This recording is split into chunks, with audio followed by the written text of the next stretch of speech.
Steve Newport's Alzheimer's disease has slowed considerably.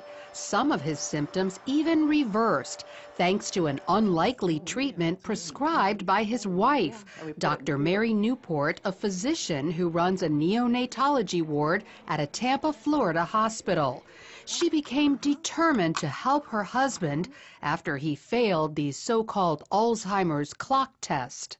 He drew a few little circles and several numbers, just in a very random pattern. Didn't really look anything like a clock. And the doctor pulled me aside and she said, you know, he's actually on the verge of severe Alzheimer's at this point. He's beyond moderate. So that was very, very devastating news. Dr. Newport began learning everything she could about her husband's disease. It appears to be a type of diabetes of the brain, and it's a process that starts happening at least 10 or 20 years before you start having symptoms. And it's very similar to type 1 or type 2 diabetes in that you develop a problem with insulin. In this case, insulin problems prevent brain cells from accepting glucose, their primary fuel. Without it, the cells eventually die. But there is an alternative fuel, ketones, which the cells easily accept. Ketones are metabolized in the liver after you eat medium-chain triglycerides, which are found in coconut oil. So Dr. Newport added coconut oil to Steve's diet.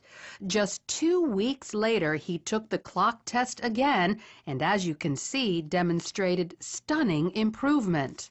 I thought at the time, was it just good luck? Was it a lot of prayer? Was it the coconut oil?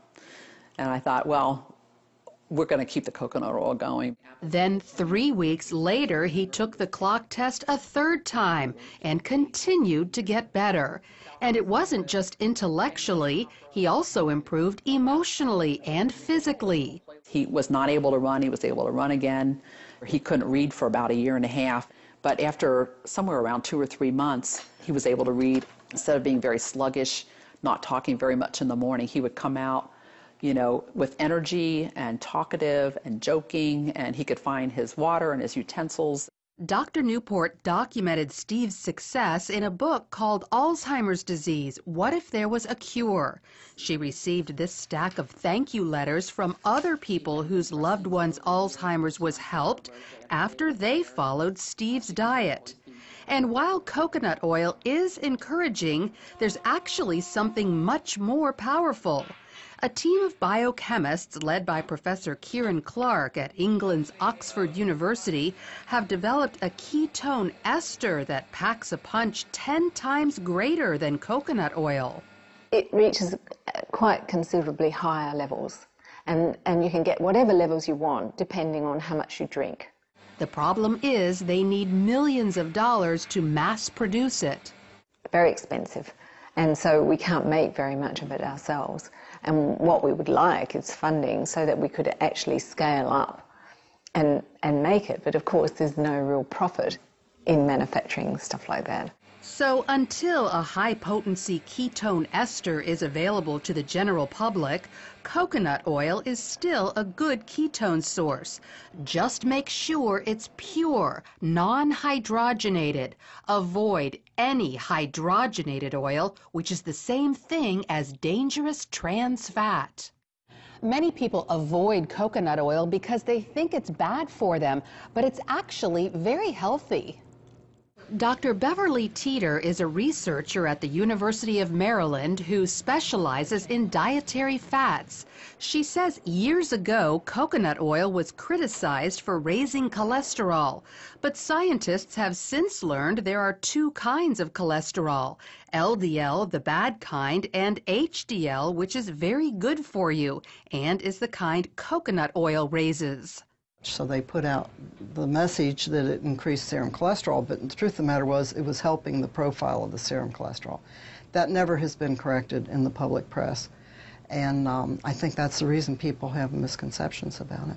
So not only does coconut oil improve your cholesterol levels, Dr. Teeter says the way it helps the brains of some Alzheimer's patients can be extended to people with Parkinson's disease, ALS, epilepsy, dementia, even schizophrenia and autism. And one more thing, coconut oil is a natural antibiotic that also helps kill viruses like HIV and herpes viruses. But the coconut oil tends to keep the bacteria down so that if you're assaulted with the virus, your immune system can concentrate on the virus. It doesn't have to concentrate on 27 other bacteria that you may have been exposed to that day. So consider coconut oil to improve your overall health and perhaps even go so far as to stave off life-threatening diseases. Oh, yeah, that's good. Lori Johnson, CBN News. Food a lot.